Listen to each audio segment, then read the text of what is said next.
This is one of the most famous roads in the world. It's Route 66. It's in Oklahoma, in the United States. It represents freedom, adventure, the open road.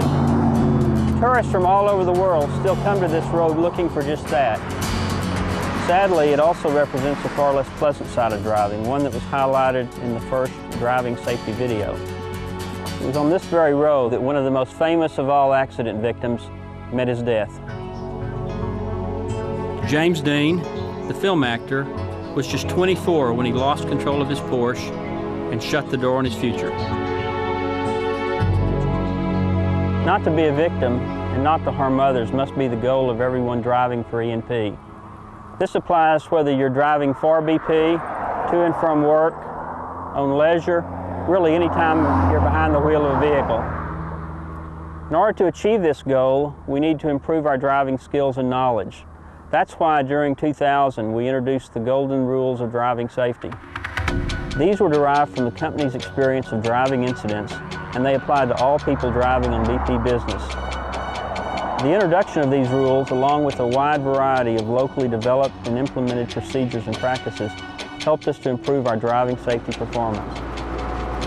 Driving incidents have decreased 50% since 2001, but drivers, passengers, and third parties are still dying and being injured in incidents related to our business. Driving is statistically the most dangerous activity in BP. It's natural then that as the company begins the development and deployment of functional standards, that the first to be introduced will be the driving safety standard. You'll find a copy of this on the CD-ROM. The standard will be used as the basis to upgrade the Golden Rules of Driving Safety. It covers all of the same points plus the addition of 2 new issues, journey management and driver fatigue. The standard must be adhered to by all BP employees, you, me, everyone in the company. And we're strongly recommending that all of our contractors adopt them for their employees as well. Adhering to them will reduce the risk of driving-related incidents. Your behaviors, when consistent with the standard, will save lives. To help me meet the standard and become a safer driver, I'm going back to school.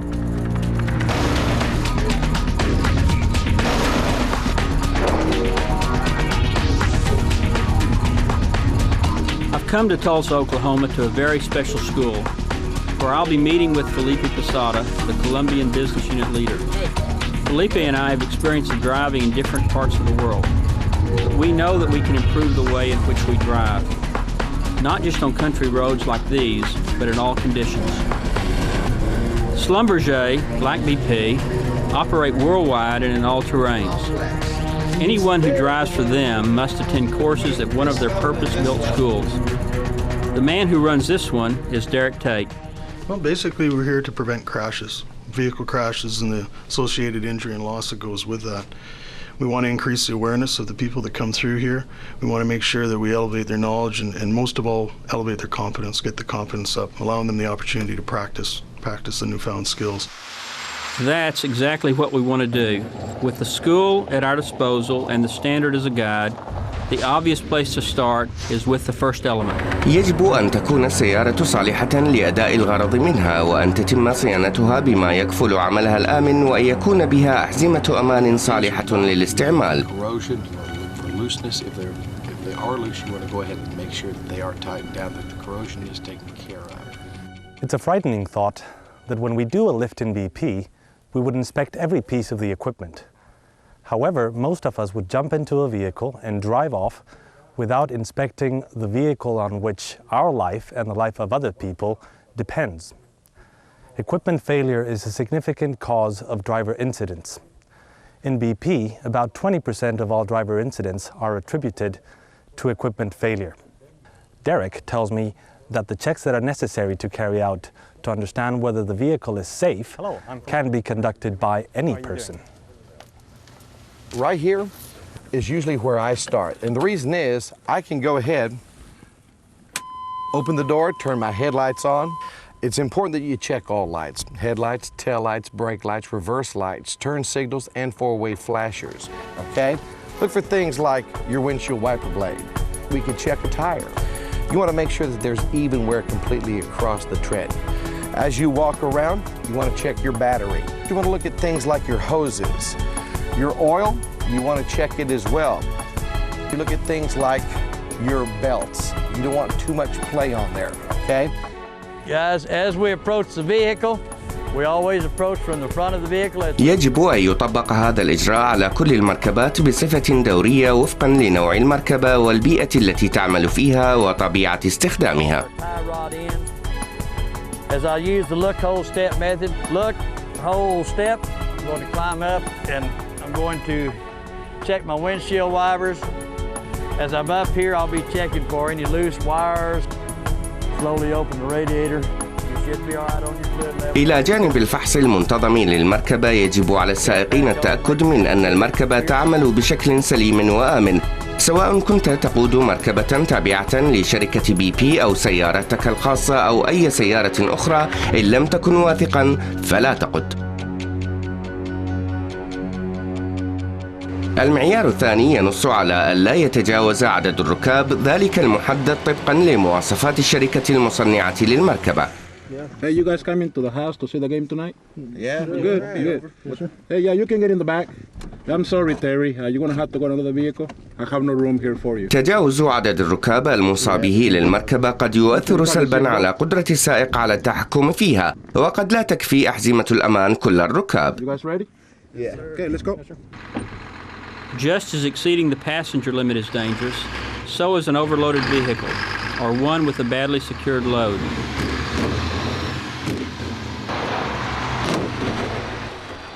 The BP driving safety standard specifies that loads must be secure and not exceed specifications or legal limits for the vehicle. This is how we should be thinking about loads. We'll secure the drums in one tight position. They cannot slide this way or back that way. It's a serious business, and it requires serious training. Which side up? The side with the red lines. Red line up. Every load is different, and securing it requires appropriate equipment, thought, and action. Scott, can I interrupt you for a second? Sure you can. What are the fundamentals about load securing? Okay, the fundamentals that we use is that no load should move in any direction once it's secured on a flatbed. We do use chains and binders, but for this exercise right here, chains and binders, we're going to collapse or crush our drums. So we use straps. And besides that, straps are becoming more and more popular. They're easier to handle, easier to detect if there's something wrong with them.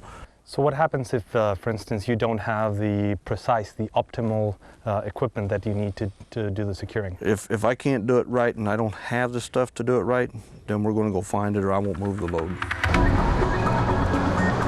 المعايير الثلاثة الأولى تعني بالمركبات نفسها، أما المعايير السبعة التالية فتخص السائقين. أولها أنه يجب تقييمهم ومنحهم التراخيص المناسبة وتدريبهم كما ينبغي والتأكد من أهليتهم الصحية للقيادة. FELOPZD. This might seem elementary, but studies all over the world have discovered an astonishing number of drivers with vision problems and other medical problems that affect the safety of their driving. Driving is a very complex psychomotor skill that a lot of people take for granted. To be able to drive a vehicle and drive it successfully to meet the demands of the driving environments, they have to really be in good health and to be aware at all times. So what type of medical issues should we be worrying about? Anything that will affect the driver to realize the environment they're in. Visual is definitely a consideration and a concern. Be able to hear effectively other vehicles in the surroundings. Anything that could affect their alertness as far as anything that could cause a seizure, things like that. Now what we have here is called the collision avoidance. Okay? As you approach the cones, what I'd like you to do is maneuver quickly. Before you make your next turn, straighten the wheel. Okay. All right, well done. التحكم في المركبة تحت كل الظروف هو أساس التدريب الذي تقدمه شلومبرجي. Now the key to this is brake, release, turn. If you brake and turn, you're going to lock your wheels and drive into whatever's in front of you, okay? Okay. So let's try this at 30 to 35 miles per hour. Wait till I tell you to brake. أحيانا يتطلب تفادي الاصطدام ردودا سريعة وحادة. Brake. بناء الثقة في مثل هذه المناورات أساسه التدريب. التنفيذ السليم يبني الثقة لا سيما على مقطع الانزلاق، حيث يمكن لمعلم القيادة في سيارة كهذه كيفت خصيصا لهذا الغرض أن يسبب الانزلاق في أي وقت.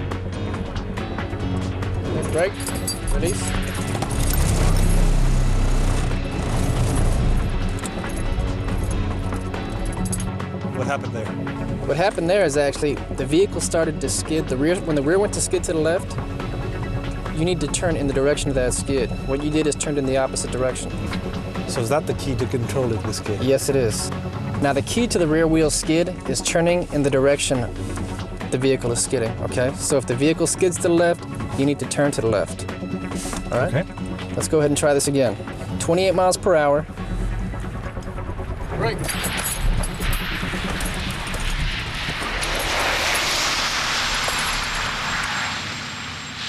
Well done. Developing the skills to handle a vehicle safely are essential, and we've just seen some of those skills demonstrated. That last session, though, took place under controlled conditions, but out here on public and private roads, the hazards are real. Watch this. Once we take off, you want to make sure you check your mirrors every 5 to 8 seconds, all 3, including your gauges. التعليق المصاحب كما تقدمه هنا المعلمة ميستي بيكر وسيلة هامة في توعية السائق بالأخطار المحتملة. We want to watch for any outcoming cars in this driveway here. People might be leaving in a rush for work. We've got a blind hill here. We don't know what's upcoming, so we want to approach with caution. Got another intersection. We're going to do a left, a right, and a left at this intersection. Make sure nobody's coming through. We've got another pickup here, truck coming towards us. We want to make sure that he's got good wheel-to-ground reference on his steer tires. They're pointed straight, so they're staying out on their side of the road. Jack, would you like to have a go? Sure, I'd love to. All right, I'll pull over here, and then we'll clear a blind spot, make sure no cars coming, and we'll proceed. All right, I've got a pasture gate coming up on the left, and it looks clear. And a road to the left that's clear.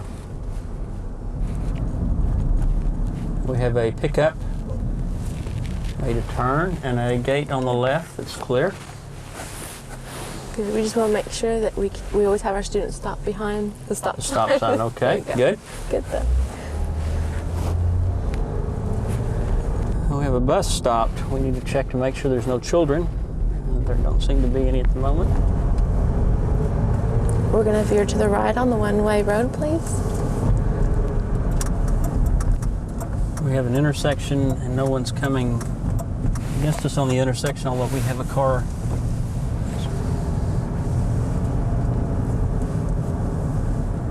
We have lots of homes and lots of driveways. I don't seem to see any kids playing or any adults, and no vehicles coming. It really does bring home how much mental effort it takes to observe everything that's happening around you, other drivers, road hazards, and to plan your way through the whole kind of the whole maze out there.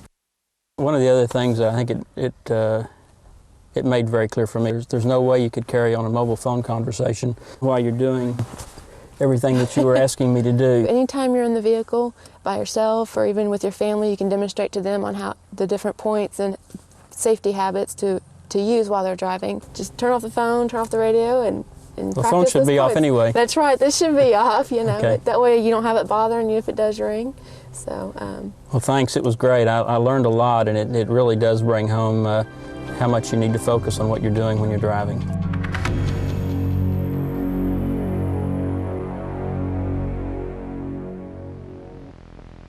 The negatives of speeding.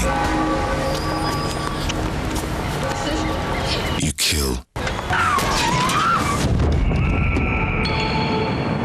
You maim.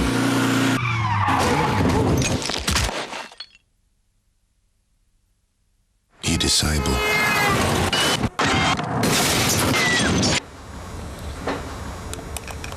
You disfigure. No positives.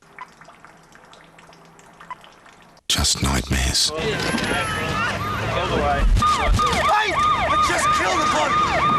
Forever.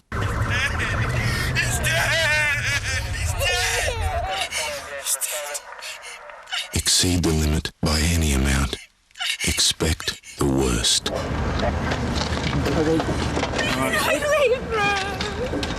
Every K over is a killer.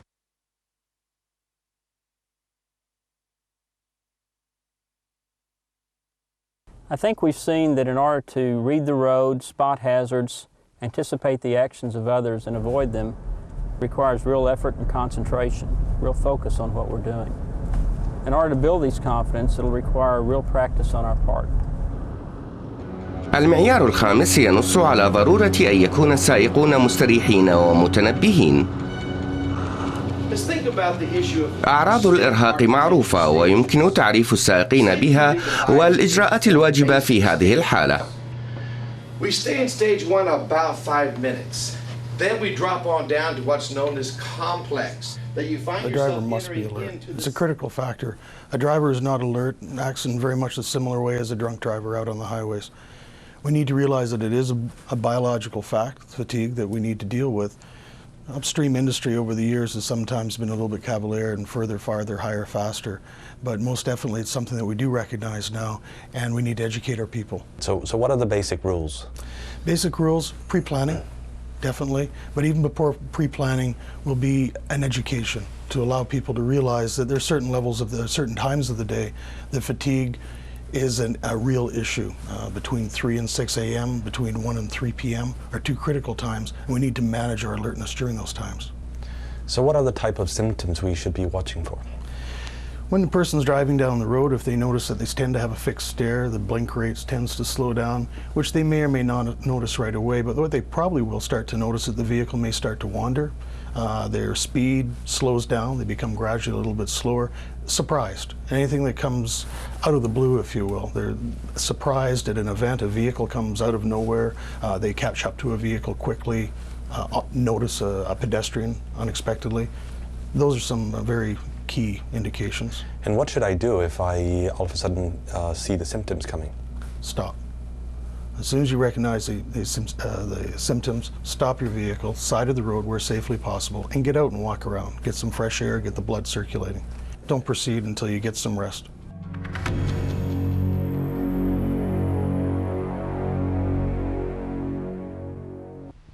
Tonight, John will die in his sleep. He's warm, comfortable, and has his family by his side.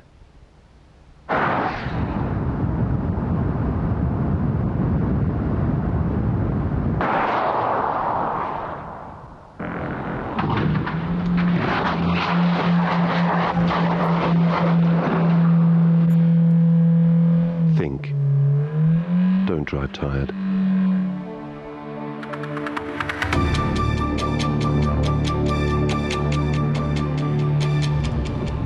لا ينبغي استعمال الهواتف الجوال أو اللاسلكي أثناء القيادة. Cell phones are a significant hazard when used in operation of a vehicle. Several studies, be it government studies, independent studies, have identified that now, whether it's hands-free cell phones or regular cell phones. They're very much a distraction, and we don't allow for that. Jeff, can you get that? Sure. The safest solution is to turn your phone off. Hello, Carolyn's phone. If you need to leave it on, She's driving right now. then it's vital that you answer it only when stopped in a safe place or a passenger answers it for you. Is this just on the job? No, we hope that people will take the knowledge and awareness that they gain from work home, because it doesn't matter where you get hurt, you still get hurt.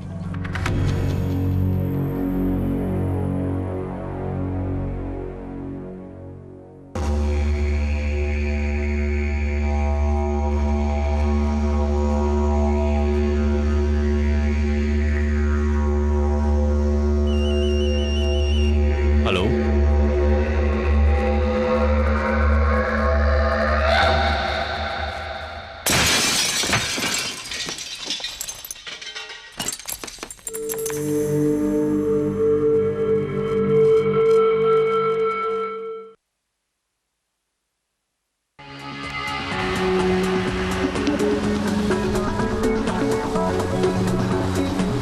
For any risky activity, planning is a must.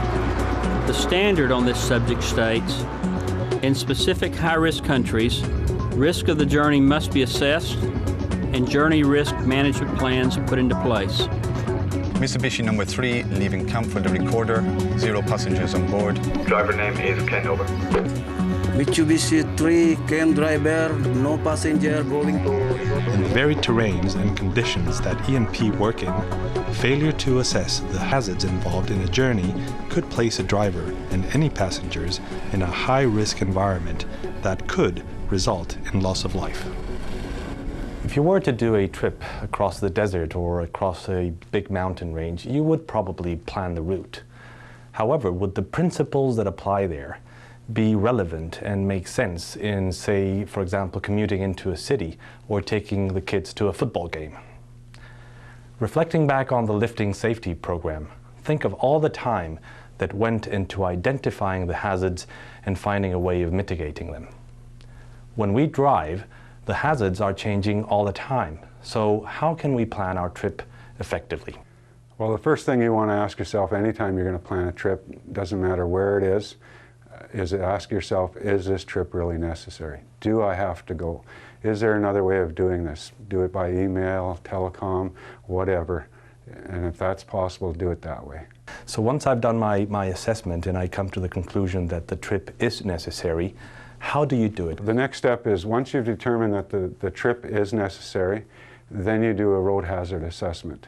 Let's say we're at the main office here, and we're going to go down to the well site down here. Okay, so the first thing I would look is what type of routes are available, what roads are there for me, and then what type of hazards I will come across as I'm taking that route. And sometimes some of these locations are very remote. How do I actually do the journey assessment if I don't have maps, for example? Phone calls, phone ahead, phone the location, ask them, what is the best route, talking to other people that have taken the route before, finding out what type of dangers, concerns that they've come across as they've made the trip.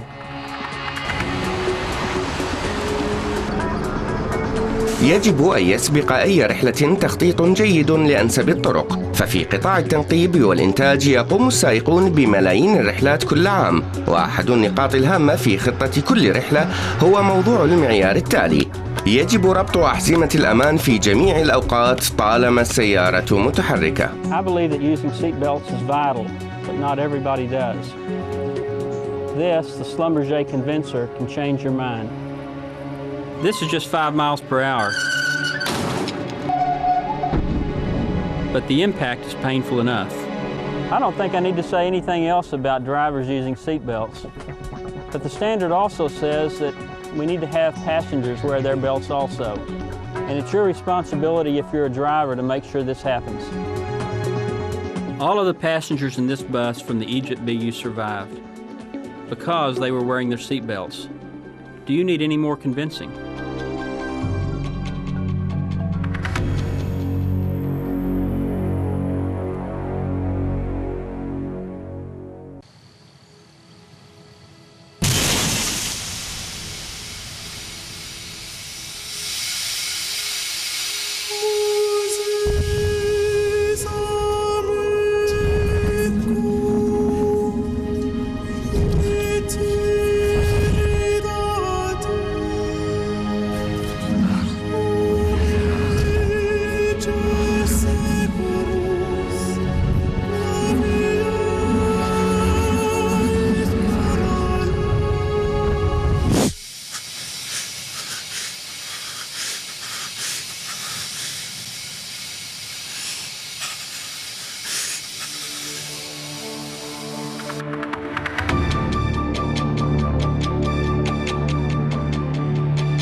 I believe there's no one out there that will question the next element of the standard, which has to do with alcohol and drugs. Legal blood alcohol limits vary around the world, but this element of the standard states quite clearly that no driver will operate a vehicle if they're under the influence of drugs, alcohol, or any other substance or medication that could impair their ability to drive.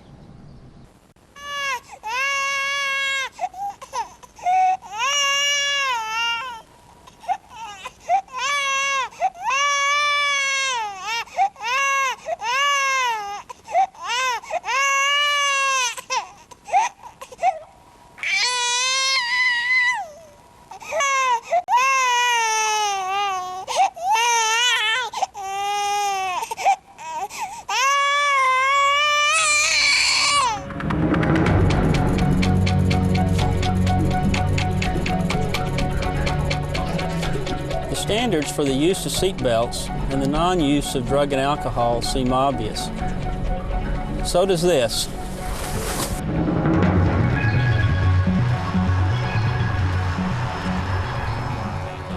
This may seem a harsh way of illustrating the required use of helmets for motorcycles, quad bikes, and snowmobiles, but hopefully you'll use a helmet the next time you use one of these vehicles. Check with your supervisor for the specifications on the helmets you need to use for these vehicles in your area, and then wear them.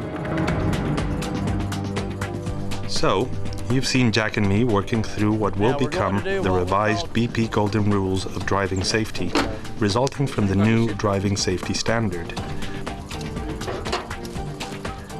We have improved our competency to be able to drive safely.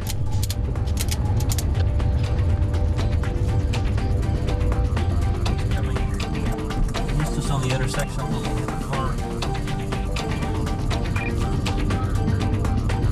Hello, Carolyn's phone.